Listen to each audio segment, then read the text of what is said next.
Pipe പൊട്ടി road തകർന്നു. കറുകപ്പുത്തൂർ വട്ടോളിക്കാവ് പാതയിൽ യാത്രാ ദുരിതം. നവീകരണ പ്രവർത്തനങ്ങൾ നടന്നുവരുന്ന കറുകപ്പുത്തൂർ വട്ടോളിക്കാവ് റോഡിൽ വീണ്ടും കുടിവെള്ള പൈപ്പ് പൊട്ടി റോഡ് തകർന്നു. സൗദി നഗറിന് സമീപം ശനിയാഴ്ച രാവിലെയാണ് സംഭവം. പൈപ്പ് പൊട്ടി ശക്തമായ രീതിയിൽ വെള്ളം പുറത്തേക്ക് ഒഴുകിയതിനെ തുടർന്ന് റോഡിൽ വലിയ കുഴികളും വിള്ളലുകളും രൂപപ്പെട്ടു. റോഡിലൂടെ കുത്തിയൊലിച്ച വെള്ളം സമീപത്തെ വീടുകളിലേക്ക് ഇരച്ചുകയറിയത് പ്രദേശവാസികളെ പരിഭ്രാന്തരാക്കി. മണിക്കൂറുകളോളം പ്രദേശത്ത് വെള്ളം കെട്ടിക്കിടന്നു. പൈപ്പ് പൊട്ടിയ ഭാഗത്ത് റോഡ് പകുതിയോളം തകർന്ന് ആഴത്തിലുള്ള കുഴികൾ രൂപപ്പെട്ടതോടെ വാഹനയാത്ര അതീവ അപകടാവസ്ഥയിലായിരിക്കുകയാണ്.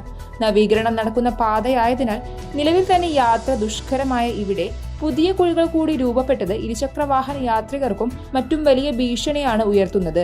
ഈ പാതയിൽ കുടിവെള്ള പൈപ്പുകൾ പൊട്ടുന്നത് ഇപ്പോൾ പതിവായിരിക്കുകയാണെന്ന് നാട്ടുകാർ പരാതിപ്പെട്ടു. ഈ പാതയിൽ കുടിവെള്ള പൈപ്പുകൾ പൊട്ടുന്നത് ഇപ്പോൾ പതിവായിരിക്കുകയാണെന്ന് നാട്ടുകാർ പരാതിപ്പെടുന്നു. റോഡ് പണികൾ നടക്കുമ്പോൾ പൈപ്പുകളുടെ സുരക്ഷ ഉറപ്പാക്കുന്നതിൽ അധികൃതർ കാട്ടുന്ന വീഴ്ചയാണ് ഇതിന് കാരണമെന്ന് അധിക്ഷേപമുയരുന്നുണ്ട്. തകർന്ന പൈപ്പ് അടിയന്തരമായി നന്നാക്കണമെന്നും റോഡിലെ കുഴികൾ അടച്ച് സുരക്ഷിതമായി യാത്രാ സൗകര്യം ഒരുക്കണമെന്നുമാണ് പ്രദേശവാസികളുടെയും യാത്രക്കാരുടെയും ആവശ്യം.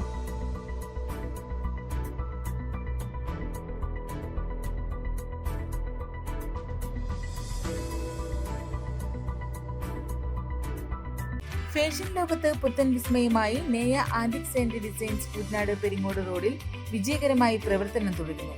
ആഭരണ പ്രേമികളുടെ മനം കവരുന്ന ഡിസൈനുകൾ ഇനി വാടകയ്ക്കും ഓൺലൈനായും പർച്ചേസ് ചെയ്യാം. ഒപ്പം ഏറ്റവും പുതിയ ഫാഷനിലുള്ള ചുരിദാർ, കുർത്തീസ്, കോട്ട് സെറ്റ് എന്നിവയുടെ അതിവിപുലമായ ശേഖരവും ഉപഭോക്താക്കൾക്കായി ഒരുക്കിയിരിക്കുന്നു.